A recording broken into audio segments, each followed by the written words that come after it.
Yo, what up mga bro? Welcome sa ating tambayan. At sa episode na to ay mag-unboxing muna tayo. Meron kasi tayo isang bro na nagpadala sa atin. Shoutout nga pala bro, Klein Matthew Espinosa. Maraming salamat dito sa pinadala mo bro. At kung naghahanap kayo ng legit na seller mga bro, PM nyo lang siya. Gumamit lang kayo ng promo code na bro at meron kayong 20% discount sa kanya. Kaya buksan muna natin tong pinadala sa atin mga bro. Tingnan natin kung ano kaya laman na ito. Uy, mukhang maangas to ah. Nakalagay na talaga, Venomous Obsession. Butasin muna natin to gamit ang ating mahiwagang gunting. Pulidong-pulido pagkakapak na ito bro. Ayos bro. Kapag nag-unbox ako ng ganito, para akong binabalik sa pagkabata. Yung mga panahong nagbubukas ka ng regalo sa Pasko. Yung mga panahong wala ka pang problema sa buhay. Puro laro pa lang inaatupag mo eh. Yung problema mo pa lang ay baka pagalitan ka sa ginagawa mo eh. Minsan nakakamiss maging bata. Eh gagi, eto na pala siya mga bro. Buksan nga muna natin to bro tsaka silipin. Para makita natin or malaman kung may movement ba talaga. Baka patay siya mag-setup tayo eh. Pero mukhang all goods naman siya. Mukhang bolty-bolty pa nga eh.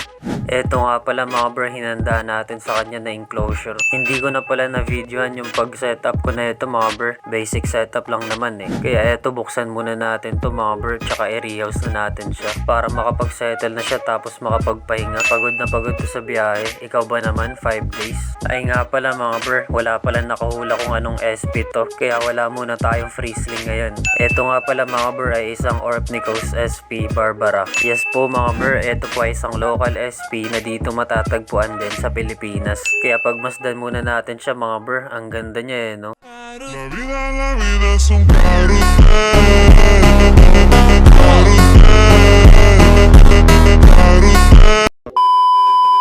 Yun, kung umabot kayo sa puntong to mga bro, matik, alam nyo na kung ano yung kasunod. Pero bago tayo mag-shoutout mga bro, kung meron sa inyo gusto magpadala dyan, PM nyo lang page na to mga bro. Marami pa tayo ditong bakante na lalagyan. Kaya shoutout muna kay bro Pats Exotic PH, kay bro Jake Tolentino, kay bro Cramier Nuemes, tsaka kay bro Repa Exoverse. Maraming salamat sa suporta at panonood nyo mga bro. Kung nagustuhan nyo tong video na to mga bro, libre lang mag-like. At kung ayaw nyo naman, skip nyo na lang tong video. Ride safe lagi mga bro and happy keeping.